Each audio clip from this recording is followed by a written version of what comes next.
Hello, welcome to the stream. Thank you very much for joining me. Doing about hobby today. I haven't actually done a hobby night for probably about 3, maybe 4 weeks at this point, just because of how busy life has been. The reason for this happening on a Sunday, I don't stream on the weekends much because there's usually a few things on. But for those wondering, normally this morning I would have been recording my podcast, and then I would have been editing the video and the everything to get it to go live. We had this weekend off because my co-hosts were away, and I instead guested on another podcast that does Bushido. So instead of spending all of my time editing today, I am instead going to do a hobby, and I figured, well, this will make up for the people that might have missed out on listening. Hopefully some of these people will be able to come across. This is where we're starting today.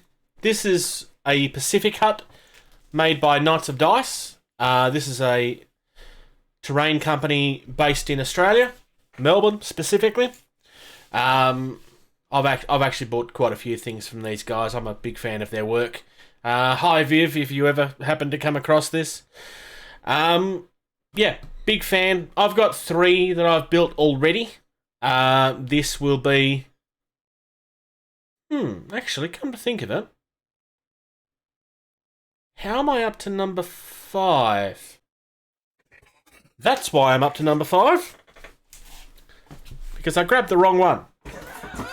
Yay for me. These particular buildings... Now, I actually purchased these specifically for a reason. First and foremost, there's not a lot of companies that build things like this. I kind of see this... Like in Australia, we tend to have like shacks in the bush that kind of look similar to this, but without the stilts. And so that was kind of the thing that jumped out at me is, I kind of remember going drinking in one of these when I was young. If I'm going to build something, I probably need to open it.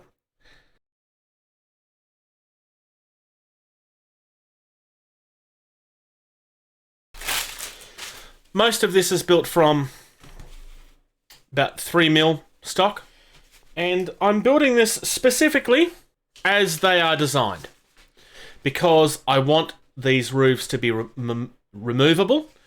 I also want these stilts to be removable. Now, if you are ever doing this in person, then there are some kits where you probably don't want to just break them out like this. There are some that have larger tabs and you want to cut them. I know that I'm fairly safe with these kits because I know how they were designed. Parts that don't get cut by the laser quite deliberately, which I'm now going to trim off.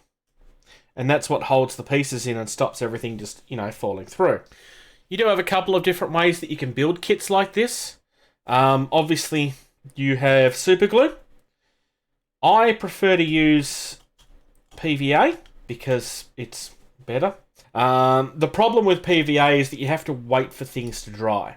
I'm just trying to be careful because obviously if I break things then I'm going to have problems. I don't have a lot in this PVA bottle, but I want to use up what's there before I go on to my next one. Ooh. I've made a mess already. Somehow.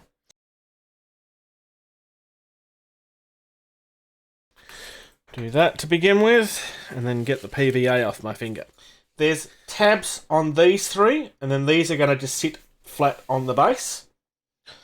I have chosen to put glue on all of them, because I would rather avoid this moving around and everything after I've built it. I've actually been building quite a few of these kits over the last couple of weeks. It's just where my motivation has been. Because I've had a lot of these kits for a while, and they were like, I need to get them done. And they were just on that list of things that I was going to get around to. If you're not into miniature painting and so forth, this is a comment that you may not necessarily be able to relate to, but you may have other things in life that feel the same. Shiny syndrome is a very big thing in this hobby. What's shiny syndrome? Seeing new things and wanting to buy them, even though you know you've got these things that are unfinished. Interesting. Why? Why is that not lining up? I must have that backwards.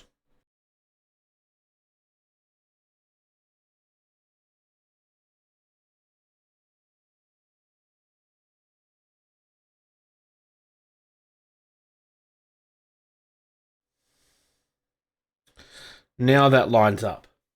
I'm trying to avoid that issue that we always end up having, which is getting halfway through a kit and then realizing that you got something wrong in the first two steps. For the record, we're currently on step 2. It's not strong enough to stand on, but it's a nice strong base. And when that glue sets, it'll be even better. If you wanted to, like I said earlier, you could very, very easily decide to build this so it never comes apart. It depends on how important that is to you. They are going to sit something like that. Now, depending on how picky you were, you may want to clamp this stuff. I found a little bit of pressure once I put it onto the table. I just put like a book down on them and so forth, and it was pretty much all I needed to do. So this wall goes along the front here. Alright, so first things first, I know that this piece has to go on the side here because there's literally nowhere else it can go. So basically what this ends up doing is gluing to the side of the wall. Ultimately what I found with my first 3 of these is they end up a horrible mess of glue. So I'm trying to use the glue sparingly this time and learn from how they went together last time. Here we go. Let's do the door frame next, I think. What's this intended for, or just to break your sanity? This does fit Bushido quite well. It also fits into Wild West Exodus quite nicely. It's a really simple concept, but it really works well. I really like it. Yeah, I don't know. Oh, no. Damn. Yeah, that's better. I glued this the wrong way around the first time, which is why I reacted the way that I did. So that is essentially the finished product of that floor. I'm trying to do things on camera. Oh no. Putting these roofs are a tad annoying because things pop out. So I'm going to run just along the seam. So I think I've been a little bit too sparing on this after playing with the walls. I had to be on the walls, but I think I've gone under with this one. Ah! No! No! Ah! I hate when this happens. I can't blame anybody but myself for that. I completely did that. Oh well, it fell apart. I can put more glue on. But the inside of the roof, I don't really care that much about there being too much glue, if that makes sense. I mean, it's not like anybody looks at the inside of your roof for terrain, even if they open it up. I don't exactly want the walls looking all ugh. So, what am I building? A staircase. Because, you know what you can't do? You can't teleport from the ground to a first story building when they're up on stilts like that. Unless you really enjoy jumping and climbing on things. Alright. I think we're okay. You would get in trouble trying to build a house like that in Australia. All your stairs have to be evenly spaced.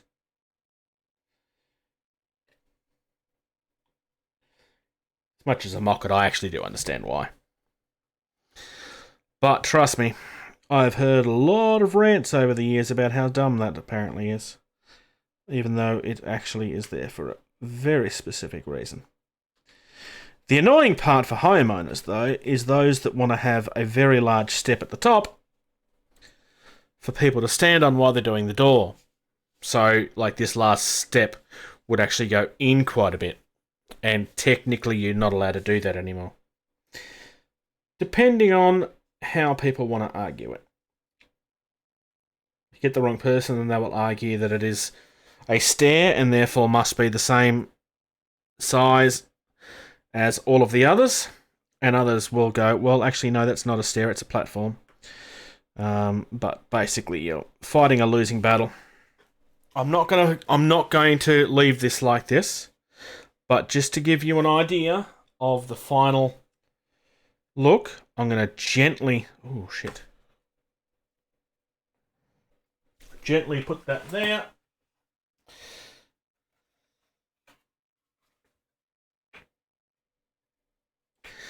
Gently put that there, and then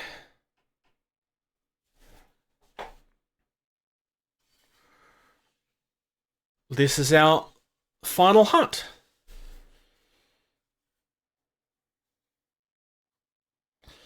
Like I said, these kits are genuinely really nice.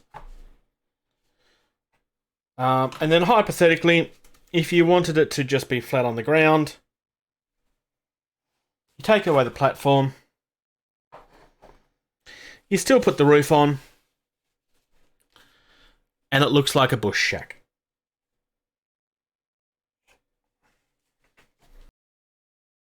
This particular one, like, this reminds me of one of the larger huts that you would see that has a barbecue in the middle. Like, you get these platforms where, like, there's a giant barbecue here in the middle and then seats on either side where everybody can gather around and party and so forth. That's what it reminds me of. And I have just realised something. After building 5 of these, the stilts are built on thicker MDF. Now, to avoid doing things backwards this time, I am going to dry fit everything. So, that one goes there. It appears to be universal, but we're going to dry fit things first this time before we start gluing things.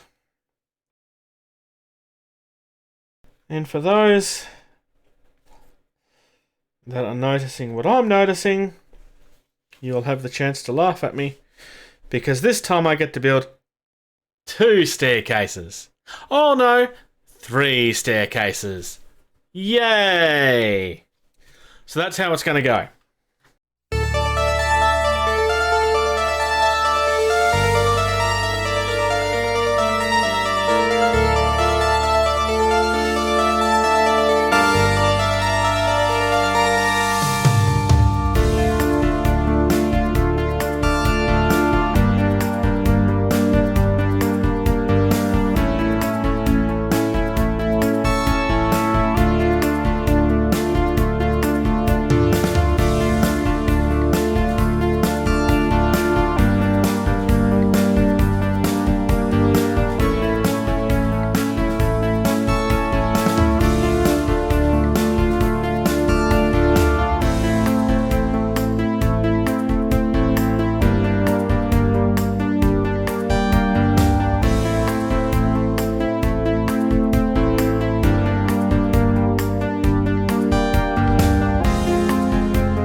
I've just had a whole heap of people join at once.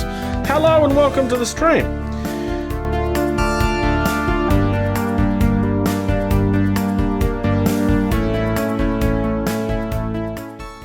By pure chance, I've actually got it the right way around the first time. Specifically, these areas is where I broke it. Quick, let me find somebody to blame. That was clearly somebody else's fault. PVA does take quite a while to dry, so none of this is going to be dry before the end of the stream. It'll be something that I can show you very carefully, like I did with the other one, the final result, but it'll all go aside and not actually be dry until some point tomorrow morning. So this is what I'm doing instead of video editing and or playing a video game. Working on some scatter terrain. Nice. Listen, you piece of wood. Bella gets me. Bella understands. Look, just because the piece of wood was rude and chose not to talk back to me doesn't mean it's not listening. I'm realising that I've put those walls around the wrong way. That big window is supposed to be at the front. I don't think I care, actually.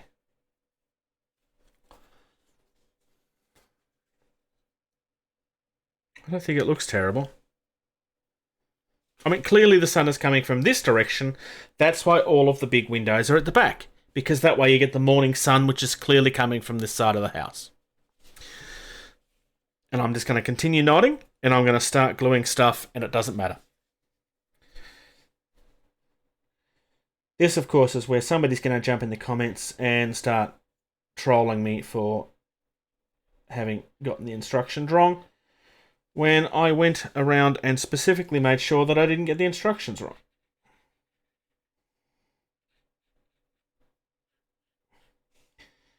As a friend of mine would say, Jason, you need to be less crap. Except he wouldn't have said crap.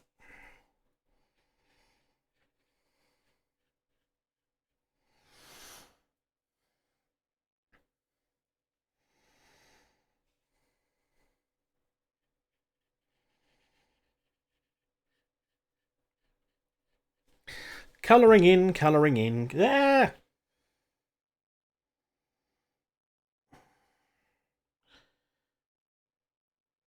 And yes, obviously, glue all over the fingers. So, that's a pretty good idea of what I'm saying about how too much glue can be a bit of an issue. Because getting the tissue in there is a bit annoying.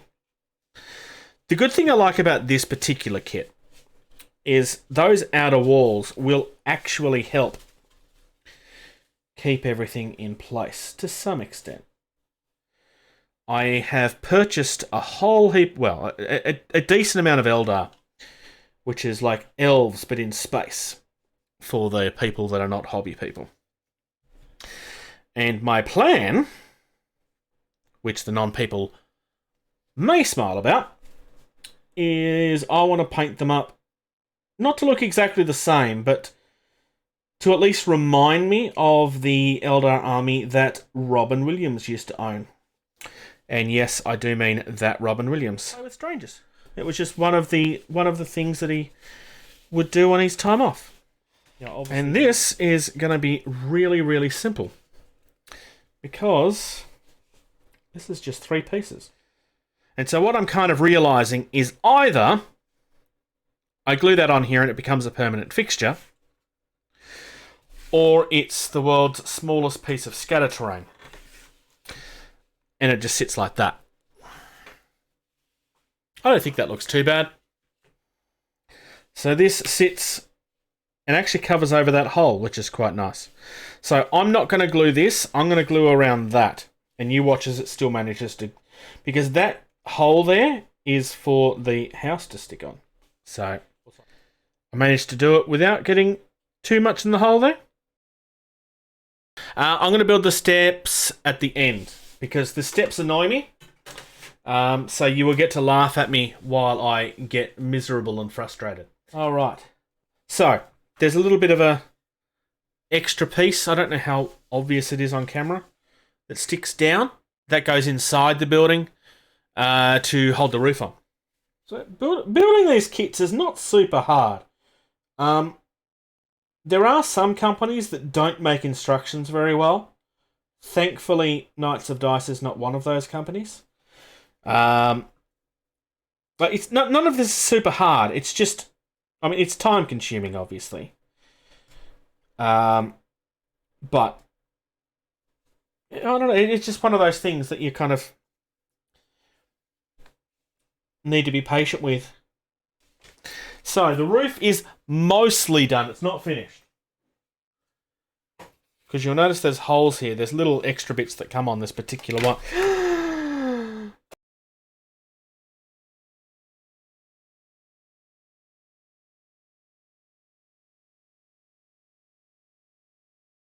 Alright. So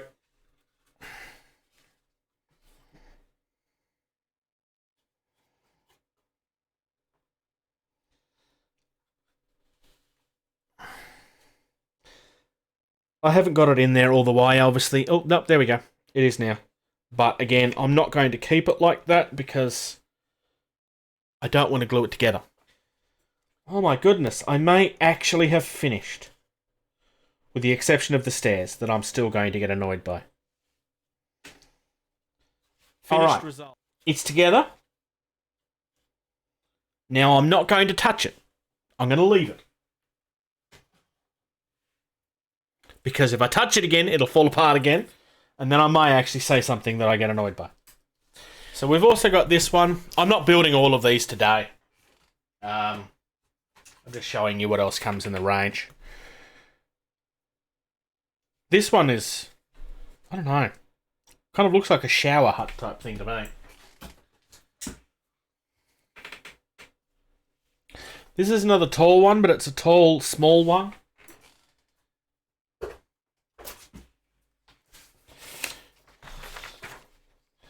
That I quite like. This is obviously much more simple. I'm just trying to go through them all in order, pretty much. There's 9 different things in the range and a set of fences as well. I have already built this one. I've also built a 2-story one. So I've now got 5 that are complete when they dry. All right. So far, these are the buildings that I've built. This is the first Pacific hut. This is not one of the ones that you saw me building on stream, but it is one of the ones that I mentioned during the recording.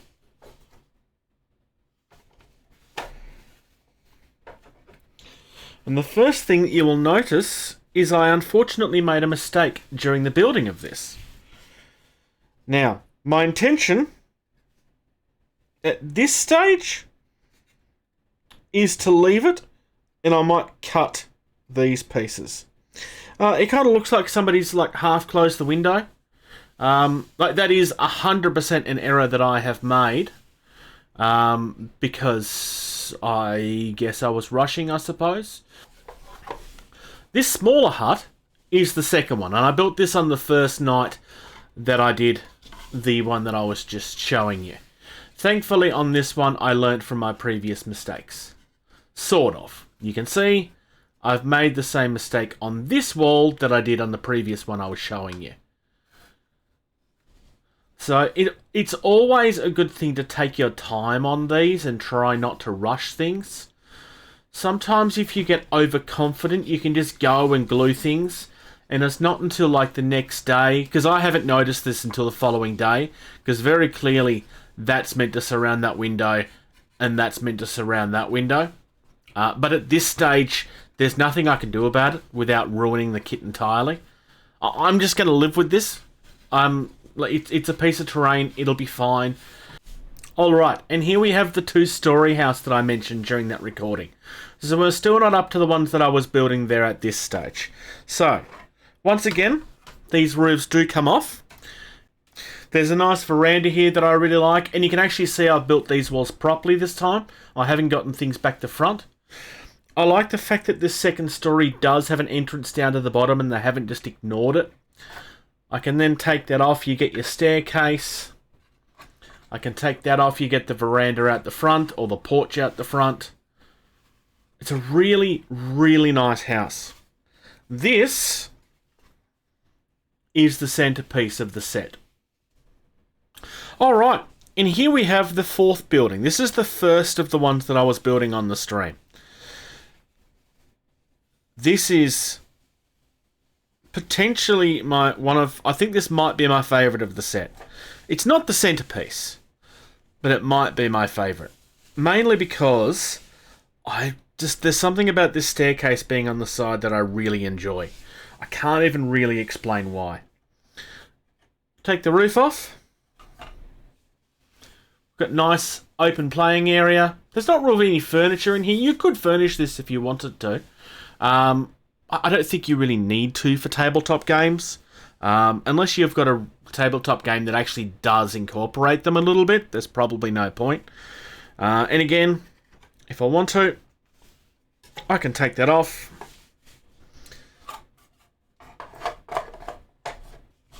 and we just have a regular wood cabin. And then finally, we have... I love this building. Now, I don't know how universal the thought is, but in Australia, in parks, we tend to have these large wooden buildings, and I make this comment during the filming, where there's a barbecue in the middle, and there's usually tables on either side so that families can sit around. And it would be a public barbecue. Usually it would be like this. It just works so well. These are so unique, and I think this might be my favourite MDF terrain so far that I've ever done. Thank you very much for checking out this video. If you're enjoying the content of this channel, please like and subscribe. If you're in a position to do so, please check out patreon.com/gettingtabled. You receive early access to at least 80% of all videos that we put out, and you get access to the video edition of all of our podcasts the day that they're uploaded. If you'd like to check us out on social media, facebook.com/gettingtabled is the most active. We also have a Discord server. You can email our team at gettingtabled@gmail.com. If you're on either Twitter or Instagram, you can find us at gettingtabled. And until next time, play more.